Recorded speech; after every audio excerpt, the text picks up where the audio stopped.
la dynastie la plus chère jamais produite par BYD démarre à seulement 239 900 yens et c'est peut-être celle qui va enfin percer le plafond de verre du SUV de luxe. Voici le chiffre qui m'a arrêté net cette semaine, 239 900 yens. C'est le prix d'entrée du BYD Datan EV, le nouveau vaisseau amiral de la série Dynasty de BYD et la voiture la plus chère, la plus premium que le réseau Dynasty ait jamais portée. 4 finitions au total, jusqu'à 309 900 yens. Pour situer par rapport aux marchés occidentaux, on parle d'environ 33 000 à 43 000 dollars américains. C'est le territoire du BMW X5. Ce n'est absolument pas là où quiconque s'attendait à voir le badge Dynasty de BYD jouer. Soyons honnêtes, j'ai dit sur cette chaîne que la marque Dynasty de BYD se heurtait à un plafond de verre quelque part autour de 200 000 yens, et que les acheteurs chinois souhaitant dépenser davantage se tourneraient vers NIO ou une marque adossée à Huawei plutôt que vers Dynasty. Je pense que j'avais au moins partiellement tort. BYD a clairement décidé de tester ce plafond par la force, et le Datan et le bélier.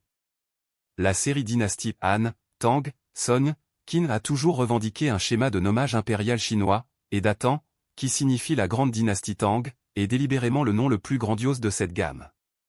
BYD ne fait aucun effort pour dissimuler ses ambitions ici. Alors, qui le Datan menace-t-il vraiment?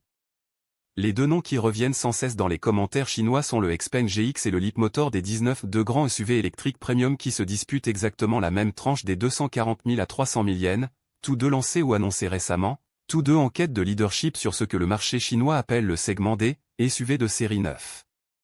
Imaginez la bataille des SUV du segment des Allemands, mais condensée sur un seul calendrier annuel et à 2 fois la vitesse. À mon avis, le Leapmotor des 19 est la comparaison la plus intéressante. Leapmotor bénéficie désormais des capitaux de Stellantis et d'ambitions de distribution en Europe, ce qui lui donne un argument de crédibilité solide. Mais sur le marché domestique chinois, Leapmotor reste un challenger. BYD, lui, n'est pas un challenger. BYD a vendu plus de 3 millions de véhicules à Nouvelles Énergies l'année dernière. Ce poids de marque compte énormément quand on demande à quelqu'un de débourser 280 000 yens.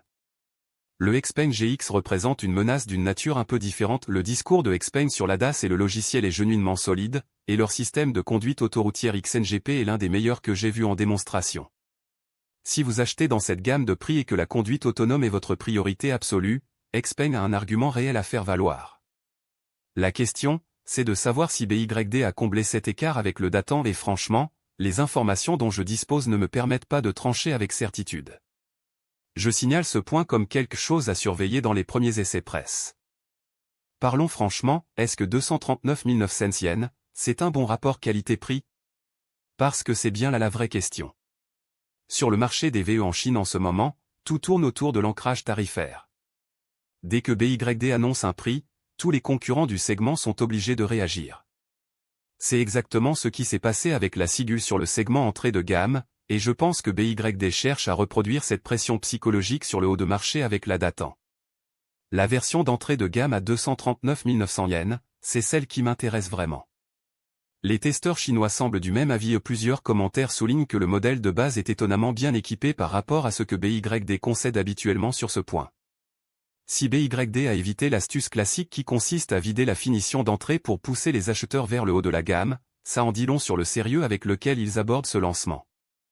La finition haut de gamme à 309 900 yens, en revanche, me rend plus prudent.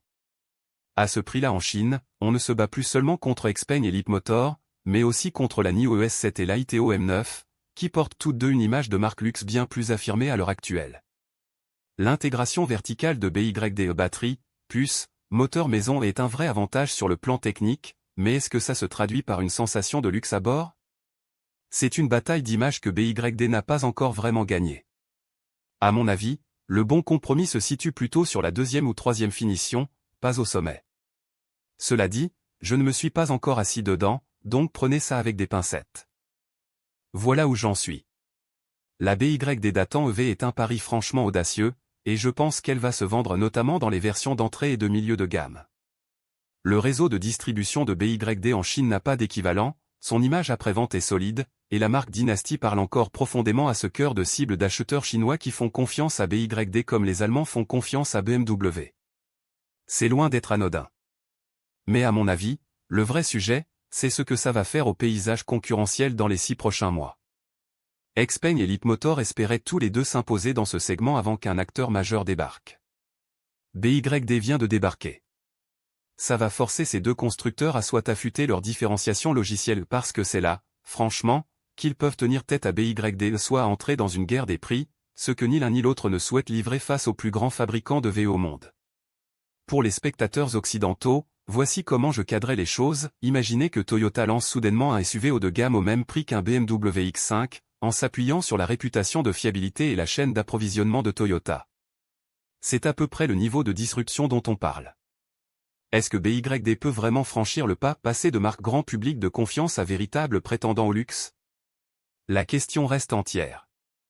Je ne pense pas que quelqu'un ait la réponse pour l'instant, BYD y compris.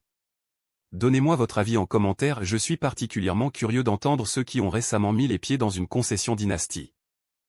Si vous suivez de près l'univers des VE chinois premium, abonnez-vous, je couvre ce segment chaque semaine. Et dites-moi en commentaire, vous pensez vraiment que le badge Dynasty de BYD peut porter une étiquette à 300 000 yens, où il y a un plafond qu'il ne pourra jamais franchir?